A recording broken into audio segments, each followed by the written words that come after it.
Yeah, I So appreciate it. I think this is obviously, and for obvious reasons, this is going to be a critical year. yeah, let's talk. Let's talk about that. Okay, so it's noon. Yeah, let's get into it. So critical year. So when I was thinking about the the NOLA conference and the ones I've been to in the past. I mean, first of all, the this conference is one of the great American investment conferences. It's got a long history going back to, I believe, the 70s, Yeah. and it's one of the few gold focused conferences that has stood the test of time. And just the speaker lineup is different than any other precious metals or mining conference that I've attended. You attract a pretty wide swath of speakers, a pretty diverse set of speakers from all aspects of macro and geopolitics and precious metals.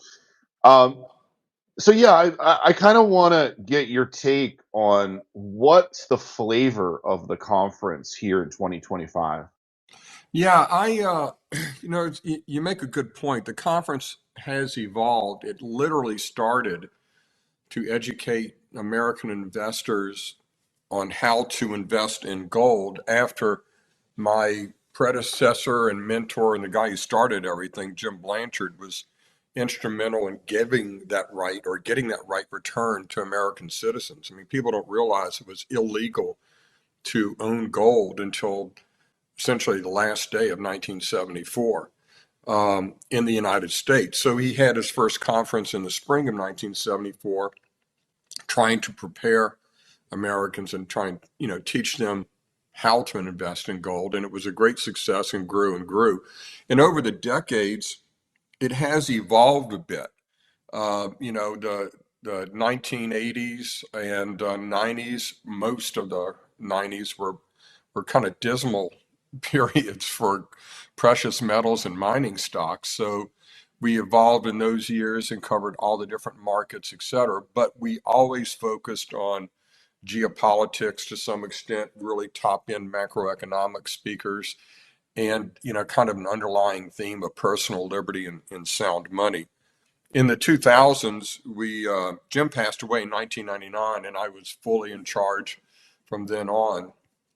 And we focused in the 2000s on metals and mining again, obviously, and tried to continue the tradition of big political speakers. But I kind of threw that out the window over the last 7 or 8 years or so because these days, if you have a political speaker, you're likely to piss off at least 40% of your audience. Everything has gotten so entrenched, left, right, in one team versus the other, et cetera.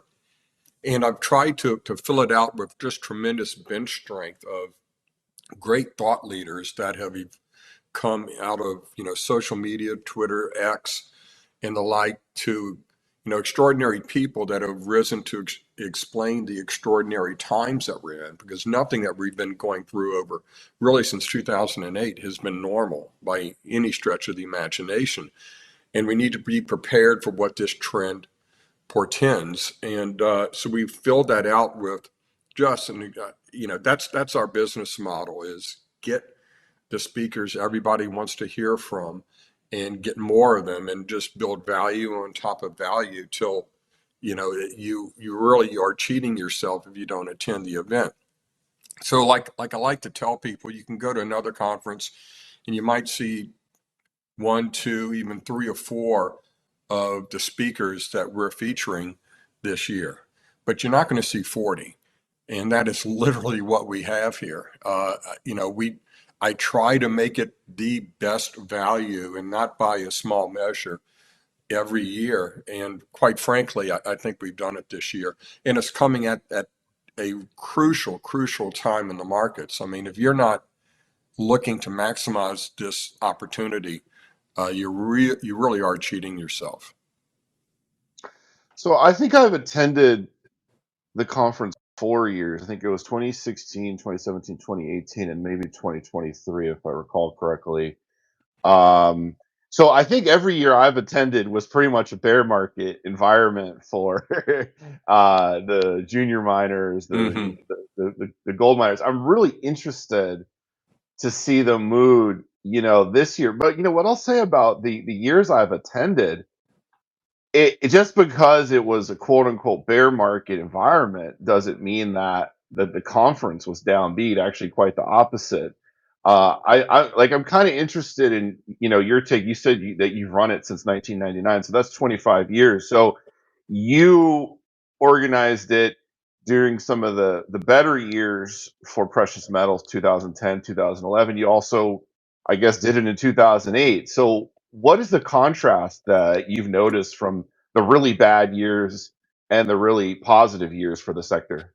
Yeah, interestingly, in the really bad years, our attendance might be down 15%. It does not collapse, has never collapsed because we have a core audience of really smart people who come together every year to get uh, top quality thoughts, not only from the speakers on the main stage, but also the fellow attendees in the audience. And one of the interesting things that I've seen over many years is that even in a bear market, the depths of a bear market, you can see our people there active and interested. And at some point during that bear market or bottoming period, they start to buy. And the crowds may not be as big as they're likely going to be this year, but they go in the exhibit hall and they start buying stocks hand over fist, and that's the most accurate and compelling forward indicator I've ever seen in this market. I mean, the conference in the fall of 2015 was like a normal event, the regular crowd, but they started buying, and they hadn't the 2 years previously. And that year they were very eager. And so it's really a great indicator. And over the last couple of years, they've been buying. This year, I think it's going to be very active because even though the stocks have moved a good bit, there are new opportunities coming up. This is a, a highly inefficient marketplace that we're involved in, and that's a feature. It's not a bug. So if you come to the event and you talk to the right people, you talk to management teams, you stroll the aisles, you look at the companies, and you do a little legwork, you can find opportunities that the market is temporarily overlooking. And we're starting to see that right now. There are new opportunities emerging from good management teams. There are companies that have been not yet re-rated by this market. So there's lots of opportunities even now. And the entire sector, based on the metals prices and PEs and everything else, still remains near long-term low levels. So it is the most obvious opportunity I've ever seen in the sector. Brian, you started the conversation by saying this is a critical year, and that sounded to me like you meant more than just in markets. Can you expand upon that?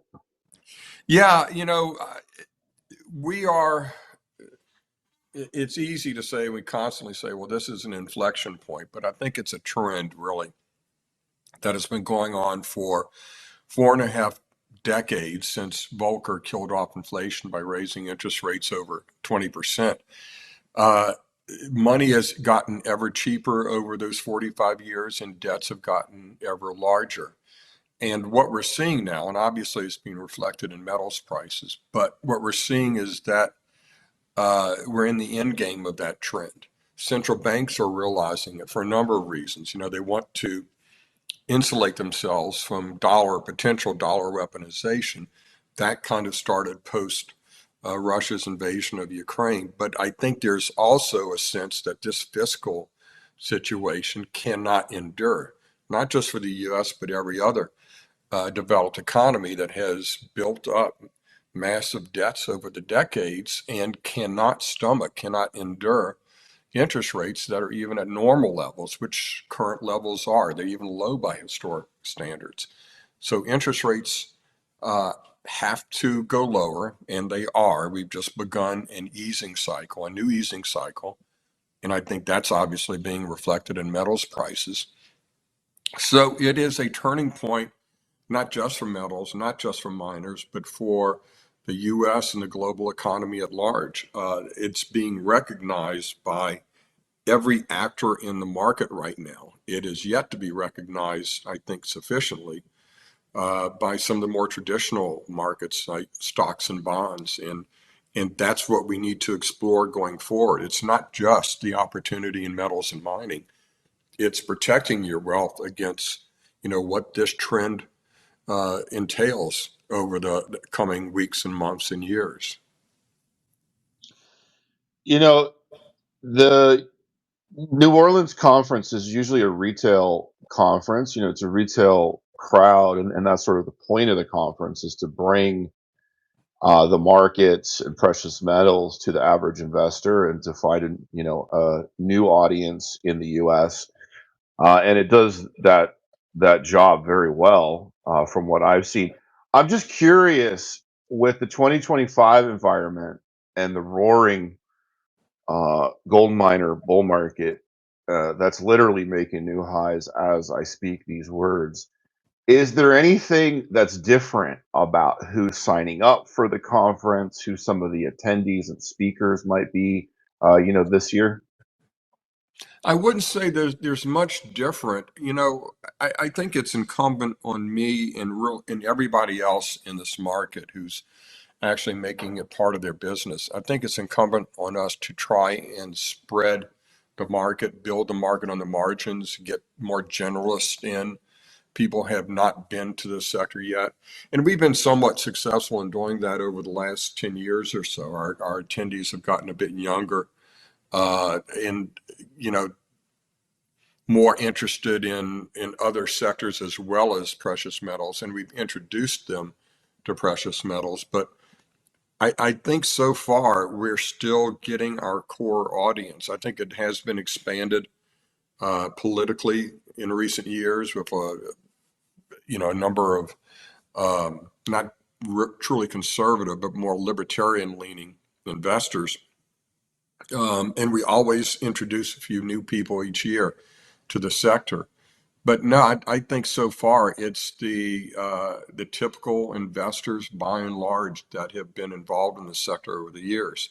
I hope we can get some new blood into the sector because we need to. And I think it's going to happen as the metals and the miners continue to lead uh, all other assets in terms of performance. But so far, nothing that I can really see is much changed in what we've seen in past cycles. It's interesting you talk about the younger crowd. So I had an interesting experience a couple of weeks ago. I was texting with Matt Geiger of MJG Capital, Yep. and he says, "This guy, David Bateman, bought $1 billion of silver. Have you heard of him?" I was like, "David Bateman? He bought $1 billion of silver?" Like, no, I haven't heard of him. I have no idea who David Bateman is.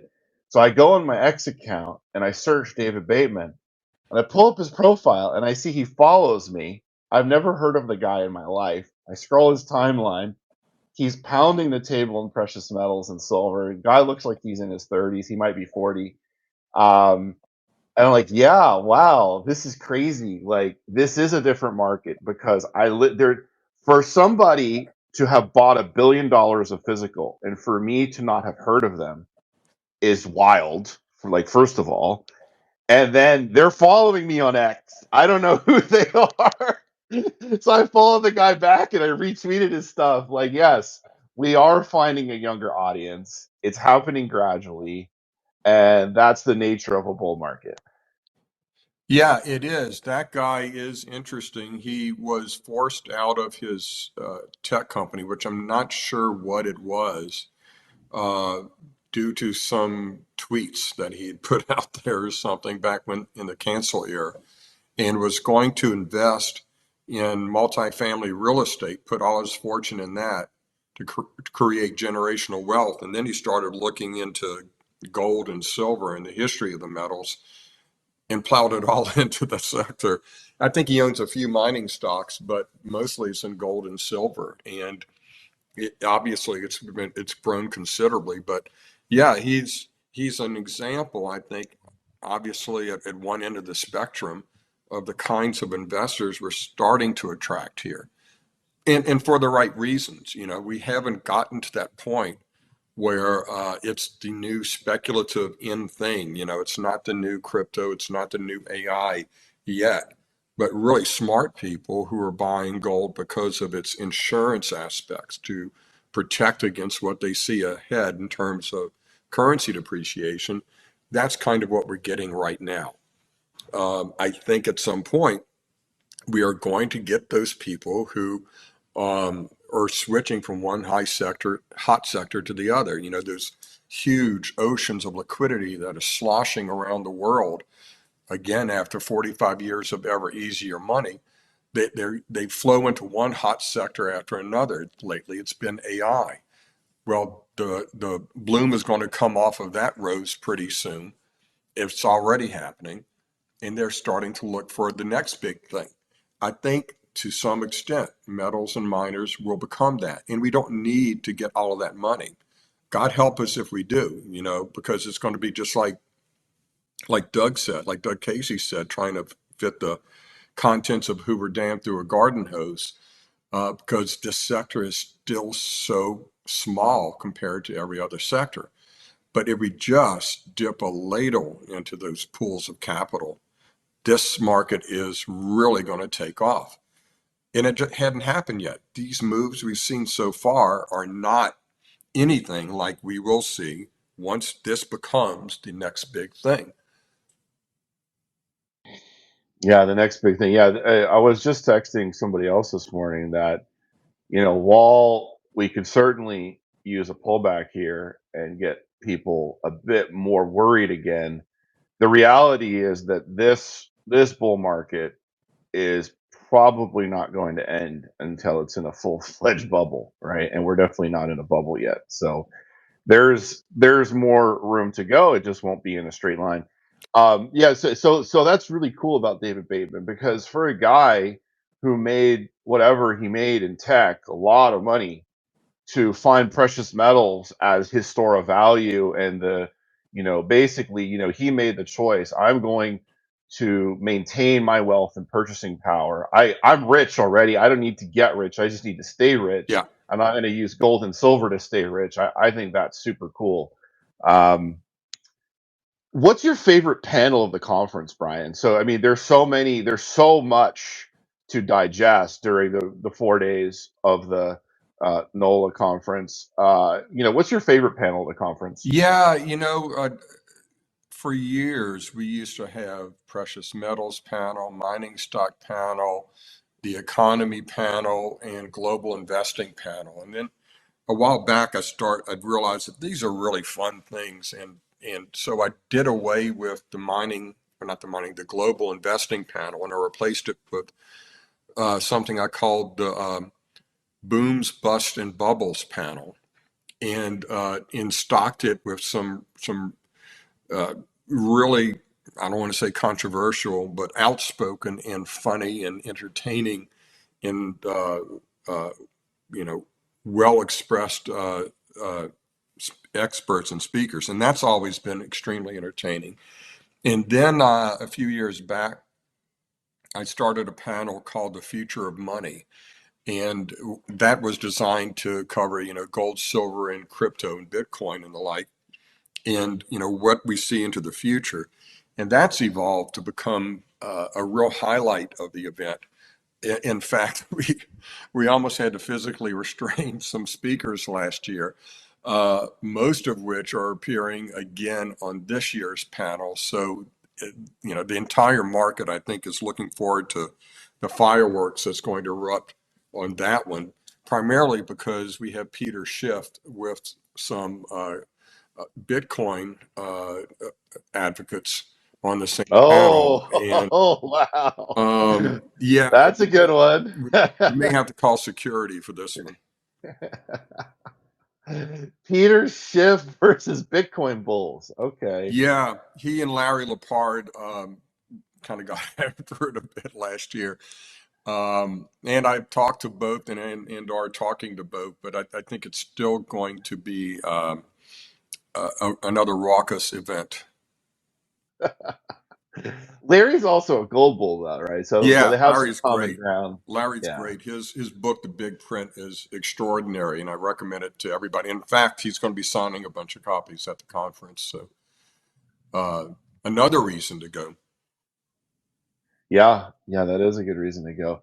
So I guess let's wrap up. Just tell us the details of the conference, the dates, Yeah. and how we can get signed up. Yeah, it's November 2nd to 5th.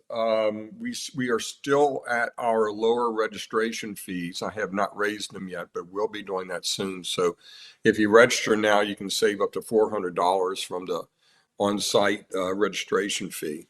And it's at neworleansconference.com. And the speakers, we have Matt Taibbi back. He, I think, is the most important journalist of our generation.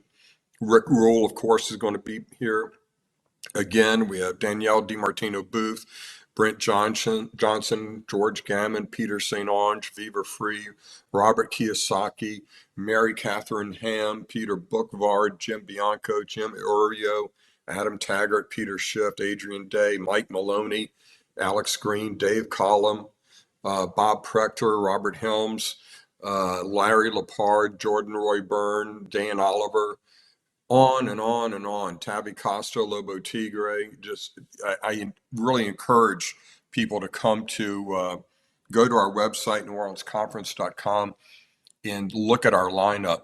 Jennifer Shagik, I see she's actually listening as Jenny Many Dots on here. She is going to be at the event and is a great rising star in the industry. So it really is. Again, you look at our speaker roster, and you will find nothing at it for any three or four other events out there.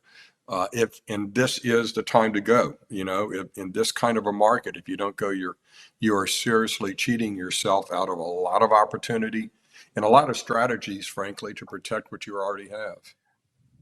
And it's just an enjoyable conference to Oh attend. yeah. Like the weather is great.